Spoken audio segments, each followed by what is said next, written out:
All right, what is going on, guys? Some of you asked about a week ago for me to comment or why I haven't commented on yet another Total Gym that's been released in the market, the Total Gym G3 Plus.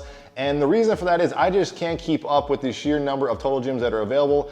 There's a reason why I haven't covered every single one in great detail. And so the topic of this video, as you guys can see here, is basically giving some commentary, my own personal thoughts and opinions, and certainly I want to hear yours as well. Are there too many Total Gyms available? Is it a good thing? Is it a bad thing? I'll give you guys at the end of this video kind of where I would like to kind of see the future of Total Gym. And again, this is just my own personal thoughts and opinions on it. And right up front, guys, this is in no way meant to be harsh criticism or knocking of Total Gym, who no doubt really built this sliding bench training space, but merely just some thoughts, maybe some constructive criticism that's also really been motivated from hearing a lot of your guys' questions and comments throughout these last few years. I'm also extremely sympathetic and recognize that I'm ignorant to their business model and kind of how stuff works on the back end.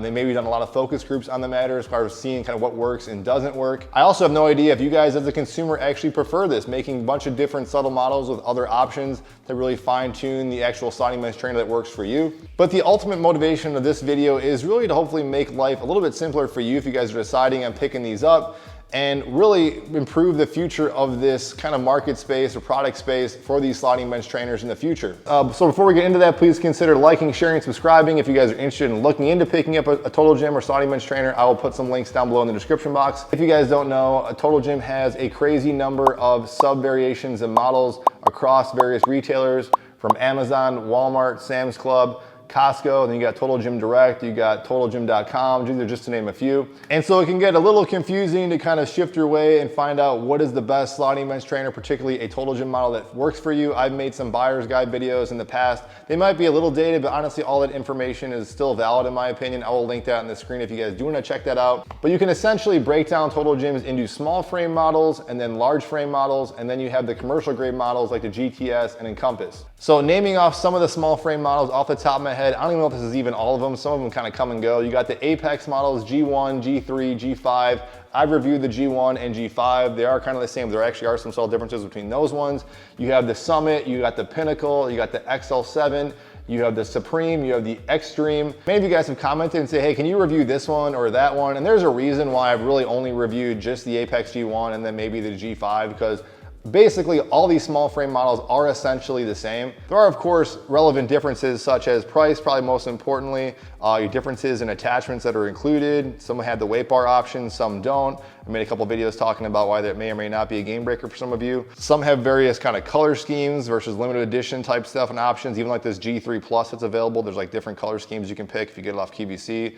There's various tower height increments, even though essentially the tower height is pretty much the same across like the small frame and large frame models. There's a slight difference in glide board aesthetics. And you could argue now when you compare the small frame up into the large frame now, we're talking like this Fit that I'm sitting on, the XLS, which I also have. The small frame models, you're kind of paying a little bit less. So I would say some of the integrity of the parts might be a little bit more subpar. I say that with all due respect though. Again, you gotta consider there's a price point with all this stuff as well. But when you start talking about the Fit that I'm sitting on, you got the Total Gym Fit base model. I'm sitting on a Chuck Norris edition. You have the Holiday edition.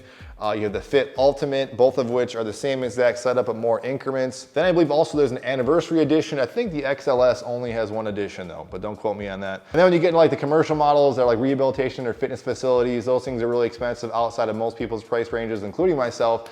You have like the GTS and Encompass, essentially the same thing. The Encompass just has a little more of a different paint job, so you're paying more for that. There is a hydraulic lift option though on that one if you guys wanted to pick that up. The big question that many of you guys have asked, I've asked it, is why are they making so many different models and different color coordinations and releasing different things at different price points, different attachment bundles? For the consumer, it can seem kind of annoying. Is there a reason or is there a method to their madness of why there's so many SKUs essentially of these different product SKUs? And you can even look on the internet and various like business websites and find out like the advantages or disadvantages, why some companies choose to have more SKUs or more products versus less. And I'm sure at the end of the day, this does come down to money, and it just kind of makes sense from a business standpoint. But long term, I guess even from a consumer point of view like myself, is this necessarily always a good thing? Because the question is, why don't they just make one, maybe two small frame units, and then maybe one or two large frame units, or you could say just one small frame, one large frame. And you could kind of argue they basically do that, because across all those different models, like I said, they're pretty much almost the same. There are certainly differences between like the Fit and XLS though, of course. aesthetically and the way they're kind of engineered. But what I'd say is they've essentially mastered that little sweet spot area, which I personally don't like, where you never quite get the full satisfactory experience. There's always pros and cons to every machine. I keep always saying that to you guys.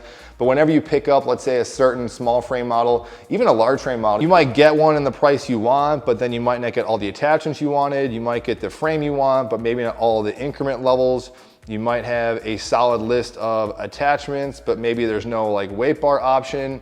Or worst case scenario, you get all these things, let's say in a small frame, only to realize that maybe there's a better quality framework and bigger solid build that you really wanted, that you thought you were getting in the initial kind of quote unquote total gym experience, in a larger, more expensive option that you just weren't aware of. This leads us into like what I would consider some of the core problems. I could talk honestly for like an hour about some of these things, maybe in a future, maybe possible live stream I could do that. First and foremost though, is that it can be very confusing for the consumer. It's confusing for me even to give you guys a straightforward answer. Many of you guys, one of those common questions I get is like, okay, what's the best total gym for me? Which one should I get? That really goes into a number of different areas, like which one fits your budget, how much are you going to use it, what kind of needs or what attachments are you interested in? And then a huge variable that really affects most people, it affects me for sure, and I have no foreknowledge of it, is when a certain sale might hit. Total Gym is notorious for having these like crazy sales that will be like just drastic. I know like once or twice a year they'll happen on QVC. So that can happen, and that might cause some sort of buyer's remorse. Or they pick up a particular model and they think they're getting that Total Gym experience, such as the case like right now on QVC, they have that Total Gym G3 Plus. And I haven't watched like the marketing for that, but I would assume with any Total Gym ad, they're gonna say, okay, here are all the benefits of Total Gym, the experience, the legacy of Total Gym. And then when you get the machine, you might have some of the buyer's remorse. You're like, well, I got a great deal, but this really isn't the machine that fits me. Point is, there's a lot of situations that in my opinion, I've found can cause some sort of buyer's remorse. Of course, there's always the used option as well. And I've always told people that's another great option. I made a whole video about if you're gonna go use, honestly, even new, definitely upgrade those cables and rollers, which is another situation that I found people having. They'll get the smaller frame unit only to find out, maybe watching some of my videos, they kind of realize this over time, that the smaller frame units, and I don't mean this with any disrespect, but the simple fact of the matter is that yes, the rollers are a little bit more subpar, they're gonna wear out a little bit faster. Some argue maybe like even the cables themselves might wear out faster, the frame isn't as sturdy, you can't like, beat it up as much as like you see me beating up this fit. And so they feel like, well, I didn't really get that full kind of experience. Now I will give one little small caveat to that, and credit to Total Gym in that even this G3 that's like right now going, this G3 Plus, whatever, it's on QVC or was on QVC for like $299. In my opinion, that's a pretty good deal. I mean, for anything that's this big and full of metal, I mean, there's always gonna be a markup. So when you compare this to like most fitness products, like you just be like, I'm looking at a lot of straps and bands and stuff recently. Stuff's pretty expensive. I'm sure there's a markup, and these things are heavy and big and they're metal. So the fact that you're getting something around that price point, in my opinion, is kind of fair. So you kind of have to expect maybe there's some shortcomings, but really at the end of the day, is that always the best business decision if it's kind of a more inferior product that might have kind of a sour taste in people's minds in the long term? Which leads me into what I think is the underlying biggest potential problem. I'm not gonna say it's the problem, is that there's a potential to actually devalue this Total Gym brand, which does, definitely open up doors for people that could be future competitors like Great Flex, which I'll probably make some future videos. They're a great company, has some other options, definitely another cheaper price point. But if you're Total Gym and this is your market, I think it's important to really give a nice, good presentation of your product that really sets people up, and just knowing, okay, I'm buying this Total Gym product, it's gonna last me a long time, it's quality, and there's not really other options. I don't have all these other mixed emotions kind of going through my brain of other machines that could lead me into something else. Now, if I just were to summarize my thoughts and opinions, and where I personally, in my humble opinion, would like to see Total Gym kind of going as far as a brand, really, I'd look no further than the Concept 2 is like the best example. The Concept 2, if you guys know it or not, has an awesome legacy, tremendous respect, and history in the fitness community. These things are built like tanks. They are very simplistic, much like a Total Gym. You could argue they're not as versatile, but you could say they're versatile in the sense that people use them for a variety of reasons.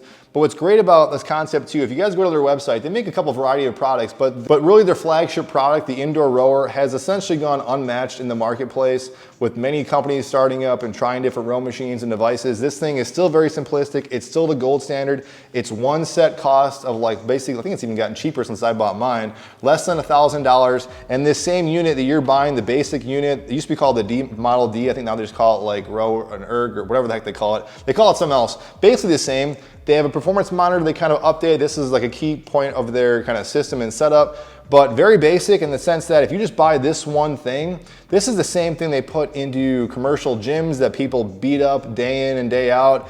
9 times out of 10, if you go to a gym, they don't even clean it properly. The thing is filthy on the inside, but basically it still works. So my point is this thing can handle tons of abuse, very low maintenance. And when you buy a product like this, like I did, you might regret it in the long run in the sense that maybe it wasn't for you and you didn't use it, but you won't regret the fact that you paid the decent amount of money for a high quality product that isn't really gonna go anywhere, it's not gonna break, and there's no worry or like somewhat of a sense of buyer's remorse, like, well, they might make a new one or they might do some sort of drastic change.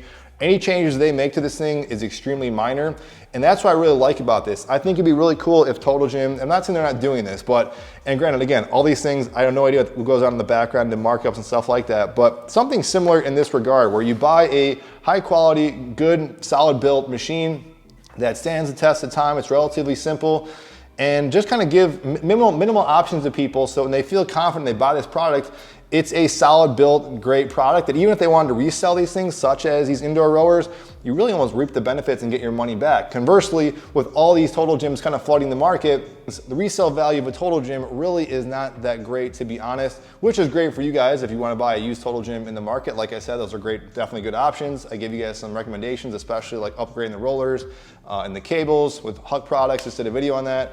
Really just checking for the integrity of the metalwork and the glide board, and you're essentially good to go. But you might want a new product in the sense that not everybody likes buying used things. I like to kind of buy new fitness equipment when I can, depending what it is.